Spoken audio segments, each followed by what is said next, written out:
Bonjour à tous, donc voici la question 3 et la question 4 de l'exercice 1 bac STI 2D STL d'Antiguyane de juin 2017. Ces deux questions sur les complexes. Je vous rappelle les règles de ce QCM, 4 questions, à chaque fois 4 réponses proposées, une seule est exacte, une seule réponse exacte, vous ne rédigez pas, aucune justification n'a été demandée. Évidemment, moi je vais rédiger, vous expliquer un petit peu quelle propriété il fallait utiliser, et ensuite, souvent dans ce genre de QCM, si vous répondez mal ou si vous ne répondez pas, vous n'avez pas de points en moins, donc il faut répondre, même si vous n'avez aucune idée de la bonne réponse. Donc on est parti, question 3. On vous propose donc le nombre complexe z égale racine de 3 moins 5i, et on vous demande combien vaut z fois z bar. Alors rapidement, un petit peu de cours là-dessus. Alors qu'est-ce que c'est donc z bar? Je vous rappelle, si on prend z sous sa forme algébrique, c'est-à-dire a plus ib, avec a et b deux réels, et i carré qui vaut moins 1, eh bien la définition du conjugué d'un complexe, c'est donc z bar. Ici, sous sa forme algébrique, ça sera a moins ib. Il faut savoir que quand on fait z fois z bar, vous avez devant vous une identité remarquable, c'est a plus ib fois a moins ib, donc c'est a plus b fois a moins b. Vous aurez donc a carré moins i carré b carré, et comme i carré c'est moins 1, ça vous donne un résultat intéressant, c'est a carré plus b carré, c'est la somme des deux carrés. Et donc la propriété qui figure dans le cours, c'est que, tout simplement, le module de z, qui est racine carrée de a2 plus b2, ça c'est la définition du module, et bien c'est tout simplement la racine carrée de z fois z bar. Donc les choses à savoir sur z fois z bar, c'est donc que z fois z bar, c'est le carré du module, c'est donc un nombre réel positif, donc important à savoir, z fois z bar, ça appartient à R+. C'est un réel, c'est important, c'est un réel positif. Donc qu'est-ce qu'on pouvait nous éliminer? Donc ici, z fois z bar, vous voyez, en connaissant un petit peu son cours, on pouvait facilement éliminer moins 28 qui est un nombre négatif. On peut aussi éliminer 3 moins 25i qui est un complexe non réel, puisque la partie imaginaire n'est pas nulle, c'est moins 25. Donc les réponses les plus probables, ça doit être un réel, ça sera donc certainement soit 28, soit le b ici qui peut-être est un nombre réel, si vous développez. Alors est-ce que le b peut donner la bonne réponse? Mais sans utiliser le b, on pouvait quand même déjà calculer la vraie réponse. Alors si vous utilisez le cours que je viens de donner, comme z c'est mon racine de 3 moins 5i, z bar, ça sera donc, comme j'ai dit, a2 plus b2, donc partie réelle au carré, donc racine de 3 au carré, plus la partie imaginaire moins 5 au carré, ce qui donnait 3 plus 25, ce qui donnait 28. Pour ceux qui ont fait le calcul, z fois z bar, vous avez donc racine de 3 moins 5i. Ceux qui ne se sont pas trompés ont mis évidemment racine de 3 plus 5i. Ça donne donc identité remarquable 3 moins 5 fois 5, 25, i carré. Et comme i carré vaut moins 1, ça faisait 3 plus 25, ça donnait 28. Alors pour ceux qui ont essayé d'utiliser le b, qu'est-ce que ça donne? Racine de 3 plus 5i fois racine de 3 moins 5i. Alors qu'est-ce qu'on reconnaît ici? Alors la deuxième parenthèse évidemment c'est z, et la première parenthèse qu'est-ce que c'est? Eh bien ce n'est pas du tout un conjugué, c'est moins z. Donc ici vous obtenez moins z2 qui n'a pas de raison de donner un réel, ça peut arriver, mais on va vérifier. Moins racine de 3 fois racine de 3, ça fait donc moins 3. Ensuite, vous aurez moins racine de 3 fois moins 5i, donc plus 5 racine de 3 fois i. Ensuite, 5i fois racine de 3 plus 5 racine de 3i. Donc vous voyez qu'il y a une identité remarquable ici, parce que c'est moins z au carré. Donc on a un double produit ici qu'on retrouve. Et ensuite, on a moins 25 i carré. Ce qui donne les réels moins 3, et ici moins 25 fois moins 1. Donc attention, ici ça donne plus 25, ça fait donc 22. Et ici on additionne les deux, plus, donc on a 5 racines de 3, 5 racines de 3, ce qui donne 10 racines de 3 fois i. Donc il n'y a aucune raison que zz bar, vous voyez, ça soit ça, puisque eh bien ça, ce n'est pas z bar, mais c'est moins z fois z. C'est moins z carré.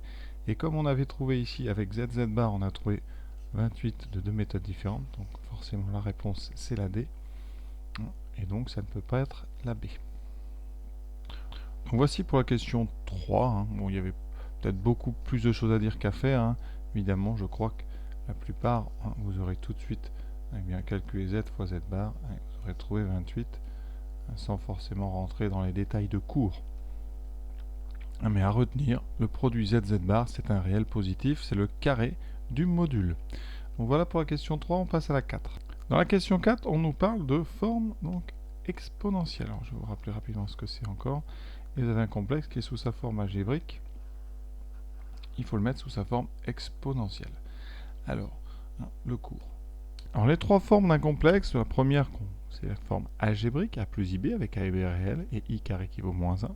La deuxième, qui est la forme qu'on appelle donc trigonométrique, avec en facteur, comme pour la forme exponentielle, le module, c'est-à-dire r, un nombre supérieur ou égal à 0.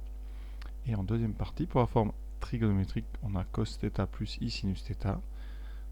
Et ensuite, en forme exponentielle, on a donc cette notation qui permet de rappeler que ça fonctionne un petit peu comme des fonctions exponentielles.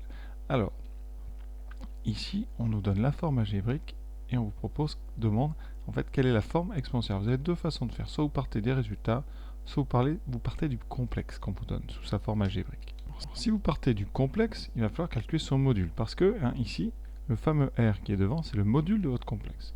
Donc, quel est le module de Z? Alors ici, le module, vous savez, c'est la partie donc réelle au carré. Alors ici, partie réelle, c'est A. Votre complexe, je rappelle, ici c'est A plus, alors si on le met sous une bonne forme, c'est A fois racine 3 fois I. Donc le A, c'est la partie réelle. Et ce qu'il y a devant I, c'est-à-dire plus A racine 3, c'est la partie imaginaire. Donc vous devez mettre partie réelle au carré, donc A2, plus la partie imaginaire au carré, donc A racine 3 au carré. Ce qui nous donne racine de A2 plus A carré fois le carré de racine de 3, donc 3A2. Et donc c'est racine carrée de 4A2. Alors on peut sortir le 4, et il vous reste racine carrée de A2. Alors attention, là c'est danger, la racine carrée d'un nombre au carré n'est pas forcément égale à A. C'est égal à A uniquement si A est supérieur ou égal à 0. Parce que si A est négatif, la racine carrée de A2, c'est moins A. D'ailleurs, autre façon, vous connaissez ça autrement, racine carrée de A2, ça s'appelle tout simplement chez les réels la valeur absolue, qui est un petit peu similaire au module. Donc, ici, ça veut dire que comme A est positif, vous pouvez dire que c'est 2 fois A. Vraiment important, le fait que A soit positif, même strictement, ça n'intervient pas, mais le fait que ça soit positif. Donc, votre module, c'est 2A. Donc, on va factoriser Z par 2A. Vous obtiendrez donc 1 demi plus I racine 3. Ici, on factorise par 2A, ça fait donc ça divisé par 2. Et vous allez donc chercher ici un complexe, un réel, θ, dont le cosinus vaut 1 demi et dont le sinus vaut racine 3 sur 2. Je vous rappelle la formule du cours aussi très importante. Le R, c'est donc le module de Z, et θ, il est tel que cosinus θ, c'est votre complexe, c'est par la partie réelle de votre complexe, divisé par le module. Donc ici, c'est donc A divisé par 2A, et A divisé par 2A, ça fait 1 demi. Et votre sinus, c'est la partie imaginaire divisée par le module. Donc c'est racine 3A divisé par 2A. Et les A se simplifient, il vous reste racine 3 sur 2. Alors quel est le réel qui a un cosinus et un sinus de ces valeurs-là? Vous voyez, vous avez un cosinus 1 demi. Ici, donc sur le cercle, un sinus très haut, donc racine 3 sur 2. Vous êtes sur un angle qui est connu, assez haut ici. Donc vous avez le choix entre pi sur 3 et pi sur 6. C'est le plus haut des deux, c'est pi sur 3. Donc ici, θ, vous pouvez choisir, c'est pi sur 3 modulo 2pi. Donc, eh bien, ça veut dire que votre complexe, il a pour module 2A. Et pour argument, vous pouvez choisir pi sur 3, donc ça fait 2A, EI, pi sur 3. Est-ce que c'est une des réponses proposées? Eh bien ça tombe bien, c'est la réponse C. Voilà donc une façon de faire. On peut aussi faire dans l'autre sens, en prenant chacun des complexes et en le remettant sous sa forme algébrique. Voilà. Alors comment faire? Déjà, on a deux qui sont très particuliers. C'est le EIA pi sur 3 et le suivant, le EI 2A pi sur 3. Pourquoi? Parce que quand vous allez mettre ça sous la forme trigonométrique, vous avez ici un EI θ. Ça sera donc cosinus A pi sur 3 plus I sinus A pi sur 3. Et comme le A est à l'intérieur des cosinus et sinus, il n'a aucune possibilité de sortir. Conséquence, ça ne peut pas être une égalité, sauf peut-être dans des cas particuliers si A égale 0, mais vraiment dans la plupart des cas, vous n'avez aucune raison ici de pouvoir sortir ce A et qui se retrouve ici en partie réelle et aussi en partie imaginaire. Donc les deux seuls cas que vous devez essayer tout de suite, c'est les deux autres. Donc pour essayer, vous écrivez 2A EI pi sur 3. Donc évidemment on a rayé ces deux-là.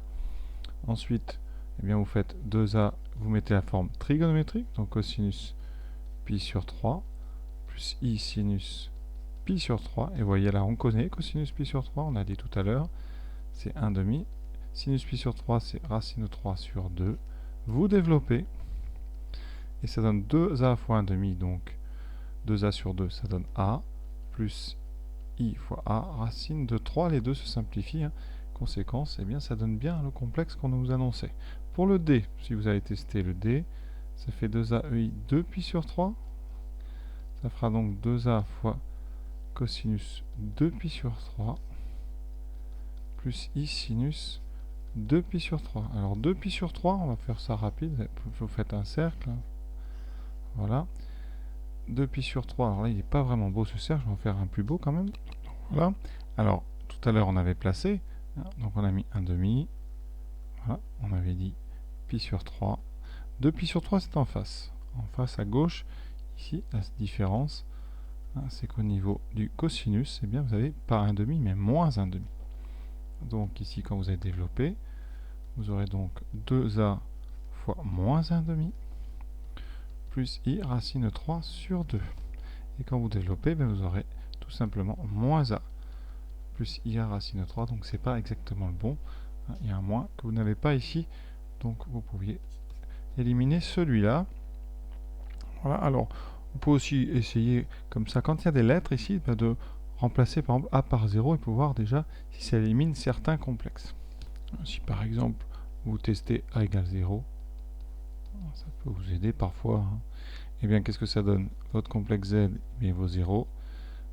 Le B, le C, le D, comme il y a un A devant, vaudront 0. Par contre le A vaudra EI 0 et EI 0, ça fait 1. Donc déjà, avec ça, vous pouvez éliminer la première réponse. Bon, ça va pas très loin, mais ça peut vous aider comme ça à faire le choix quand vous n'avez pas trop d'idées du résultat. Donc voilà ce que je pouvais vous dire sur ces deux questions de complexe.